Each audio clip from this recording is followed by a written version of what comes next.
Welcome back to my channel. I'm Liz Chisholm, and in this video, I'm going to go over exactly how to hire A players for your contracting business. Now, I talk to contractors all the time, and one of their frustrations is the fact that they cannot find A players for their business. They cannot find people to actually work, to actually show up to their jobs, and to actually do the work that's required. So in this video, I'm going to actually give you 4 steps to do that. Now, the first one is to actually define who you want. The second one is going to help you find who you need. The third one is going to help you hire and that process to hire that person. And last but not least is to onboard them. So let's dive right in. When defining an A player, we need to actually ask ourselves, what does an A player look like in our business? What kind of competencies do they have? What kind of values do they have? What is that type of person? Once you figure that out, you can actually do the next 2 steps. Now, both of these steps are actually very critical to hiring A players in your business. The first one is to profile the role. So who are you looking for? Will you recognize them when you meet them?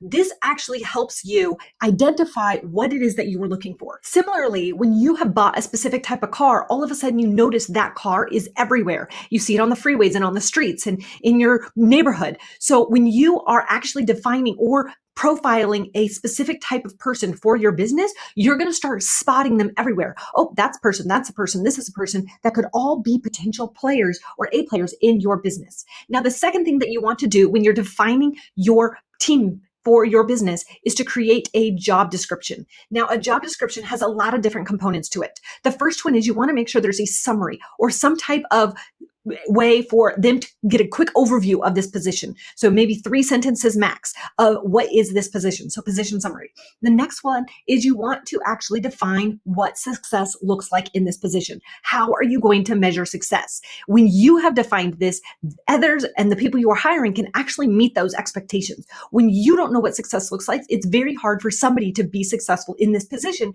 and therefore be an A player.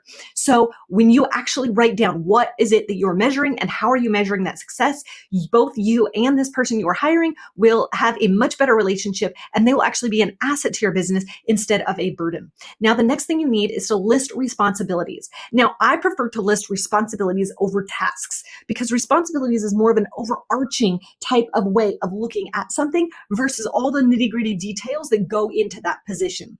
And I like to rank them in order of importance with the most important responsibilities on the top, and then you list them going down. The next one you want is the knowledge, skills, or abilities that this person has. What is it that they need before they get to your job? Now, obviously in your company, there's going to be training and there's going to be, other things that you teach them. And so that list of the skills and abilities that they have will increase. But what is that minimum amount of skills, knowledge, or abilities that they have for that business? If you're trying to hire an electrician that can have their own truck and show up at the job and do the work, then you don't want to hire somebody who's never seen a wire before. You want to make sure that that level of skill or that level of talent that they have matches the job description that you are creating and that position that you have open in your business. And the next one is the educational requirements.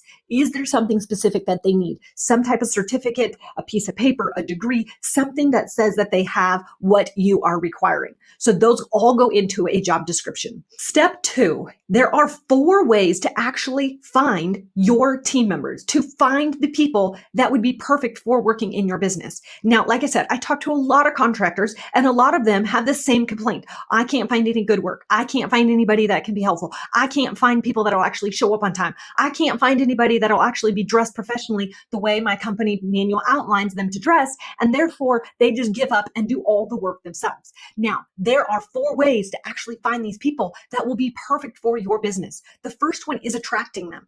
When your business runs on systems and your business is streamlined and organized, you will become an employee magnet. People will recognize that and people will come to you looking for a job. In fact, if your business is systemized and your business is growing, then you should always be in this attraction phase. You should always be willing and ready to hire anyone that comes along your way that would be an A player in your business. So when your business is running well, you're going to attract A players. When your business has A systems, you can actually have B players and turn them into A players because of your systems. So there's the attraction side. The next one is referrals. Now, you only have 2 eyeballs And so when you look around, you may not actually find people that would work for your business. You may not be in the right circles, or you might not have the right friends that are for certain positions in your business. So let's say you're trying to find somebody that's in the finance side of things, and you're trying to find a bookkeeper. You may not have a whole room full of friends that are all bookkeepers. And so it's not as easy as just pointing your finger and picking one. So when I say referrals, this is when you're starting to ask other people to keep their eyes peeled for that ideal person that you want working for you in your business.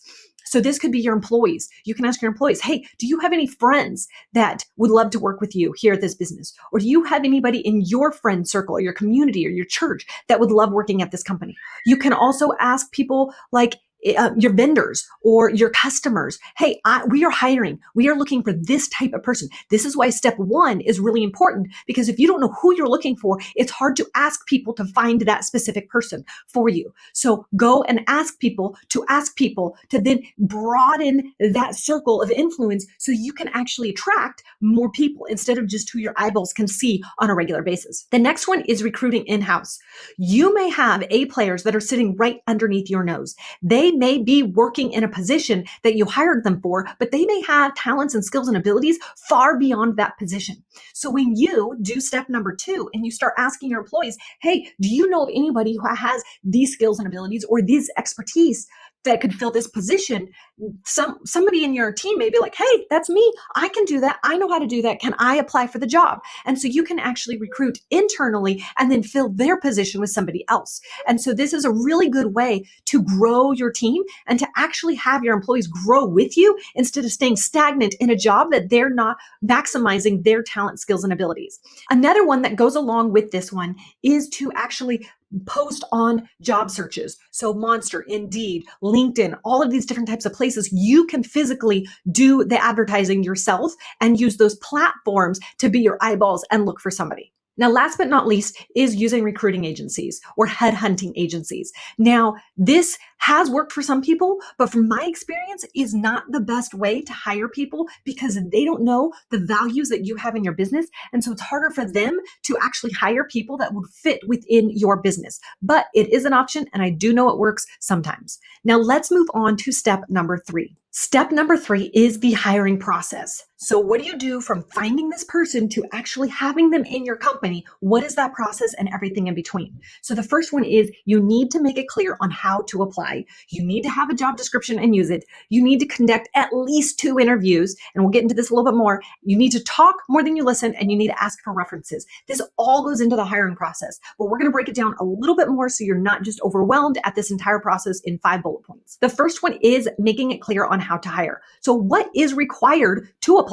What is necessary for somebody to actually put their name in the hat and have you look over them and see if they're a good fit for your business? So when you do that, you want to actually look out for whether or not they're following directions. If you require a letter and a resume and an application, and they only provide a letter of recommendation and a application, but no resume, then you're already seeing that they are not ones to follow all the instructions. So if you have a systemized business and you have systems in your business, but then they're not actually going to follow the initial system that you have in your hiring process, how do you know they're going to follow all the other systems that you have? So this is actually one of the first tests that you want to do. Maybe you have a different type of requirement for applying. Maybe it's an application and maybe it's just a video, 2-minute video about them. Okay, well, if they only send in an application but not a video or vice versa, again, they're not following this simple process on how to apply. Therefore, you can assume that they're not going to follow the processes within your business to actually be that A player. They're going to pick and choose what they want to do in your business, which is not what you have put out on paper and documented as the process for success. Now, the second thing to note here is applications are actually a legal document and resumes are not a legal document. What do I mean by that? I mean that on a resume, you can include information or you can exclude information, and you can fudge the details a little bit to make it seem like something else. So your resume is not all the time 100% accurate, or at least for some people. Your applications, on the other hand, is a legal document and can hold up in court. So if you ask specific questions on an application and they answer them, then you know that that is the truth. And if it isn't the truth, you have legal grounds to let them go and lay them off because they actually lied on their application. So just kind of a note for the differences between those two and how can you leverage them in your business. Next, job description. We already went over this, but like I mentioned, when we set that job description up at the beginning, we want to use that in the hiring process and say, hey, this is all the requirements that you're going to be doing on this job. Can you do this? And walk through each one. Tell me a time about this and talk about the different responsibilities that they have, or talk about the knowledge and skills that they have that are required for this business, and ask specific questions around that. When I had a brewery and I was hiring a assistant brewer, I asked him specific questions on whether or not he knew how to push beer from one keg to another keg. Because if you know how to do that, you know how pressure works, you know how CO2 works, you know how all of these different systems work. So I asked specific questions about that process to see if he had the knowledge, skills, and ability for that position I was hiring him for. So that's why I said, make sure you do a job description at the very beginning of this process so you know who you're doing, who you need to hire, and then make sure that they are actually fit for this position. The next one is conducting 2 interviews. Now, when I first heard this years ago, before we started hiring anyone, I was like, why do I need to talk to them twice? Why do I need to have 2 conversations? It's a waste of time. Well, this is actually going to save you time if you do 2 interviews, because a typical interview could be 30 to 45 minutes. And if you are just having a bunch of people that are not the right fit, you're wasting a lot of time. So this is why you need to actually do a phone interview and an in-person interview. So the phone interview is kind of just verifying what's on their application. Do they fit the job? Do they want to work here? Those types of things. Do you actually jive as a person? Are your values matching? Typically, you can find out if people have the same values as you and your company in the first 2 minutes. And so if they don't actually have, like, let's say integrity as one of their values, and they're kind of fudging the details here and fudging the details there and, kind of just skirting around some issues, then they're not going to be a good fit because your company has the value of integrity. The next one is that you want to have an in-person interview, and this is where you're going to go deep. You're going to ask them a question, and then you're going to drill down for more and more details. You want to know everything about a specific question you're asking them, and not just some fluff or a one-liner sentence, and then you move on to the next question. So for example, you can ask, tell me a time when you failed. Now, don't just take the one-worded sentence that they're going to give you, or one sentence answer that they're going to give you, but actually drill down. So what was the circumstance around this? What did you learn from this failure? What would you have done differently? And as you are doing that, you're actually coaching them on what they would have learned or should have done differently. And this is going to translate directly into your business. So if they don't know how to do this and they're not answering questions, then they're not going to be coachable within your business. Now, the next thing is you want to listen more than you talk. You want to be listening about 90% and only talking about 10%.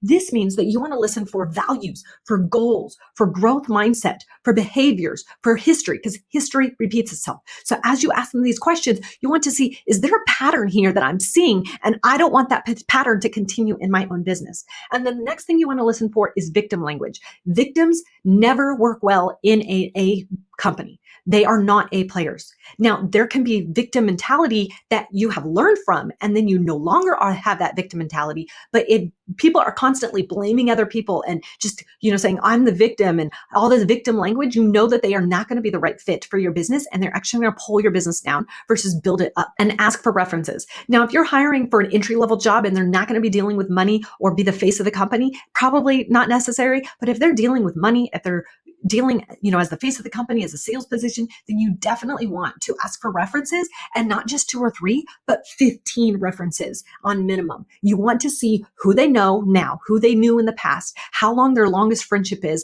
who their bosses were, who their coworkers were. You want to know this person inside and out to make sure that they are going to be the right fit for your business. Now, last but not least is onboarding. You want to make sure that those first 30 days are the best 30 days of their life. And when I I say the best 30 days of their life, most employees actually decide whether or not they're going to stay at a company within the first few days of a business. Employees actually decide whether or not they are going to be a part of a company long term within the first few days. So you want to make sure you've nailed down this first 30 days for them. So what will you actually do in these 30 days? You'll be defining what needs to be measured during those first 30 days, and then you're going to see what needs to be learned, experienced, or be proficient at by the end of the 30 days. So you're basically painting a picture of what that 30th day looks like. And then, like I said, what does that success look like? If they are 100% successful, what does that look like? So let's break this down into what those actions look like on a daily basis. You need daily check-ins. This is super important, and most people think it's a waste of time, but this is the key to turning somebody that's just a new hire into an A player the fastest. So every single day, you need to ask, what questions do you have for me? What did you document today? And what will you be learning or focusing on tomorrow? Now, the documentation side of things is anytime you hire someone, you need to have them write down everything you tell them and everything that they are learning. This can be turned into a training manual or an SOP, a standard operating procedure for your business. So instead of you spending time to do all this, you're just letting them know how to do it, and then they're writing it all down, and it's a win-win situation. The next thing is a weekly check-in. Now, on the weekly check-ins, I actually like to ask on a scale of 1 to 10, how did this week go? Now, if it was a 10, what made this week so amazing? Like, actually define why this week was so awesome. Why did this week rank a 10? Now, on the flip side, if this week wasn't a 10, what would have made it a 10? So you can ask them for their responsibility. So what could you have done to make it a 10? So what can they do in their situations to actually turn the culture or the business or their position around to be an amazing, environment for them? Or, what do they need, or what could they have done so that they could actually be that A player? Now, on the flip side, you can ask them, what could I have done to support you in making this week become a 10? So the way of asking that, and maybe it's not you, maybe it's a hiring manager or a direct report of some sort. But when you're asking that, you're also telling them, I'm supporting you in this, and you need to let me know how I can support you better. So this is the first 30 days. And once you've done these 30 days, then you can continue the weekly check-ins. So that way your A player can stay an A player and help your business make 2 times the amount of money that you are spending on their salary and beyond. So I hope you enjoyed this video, and I'll see you in the next one.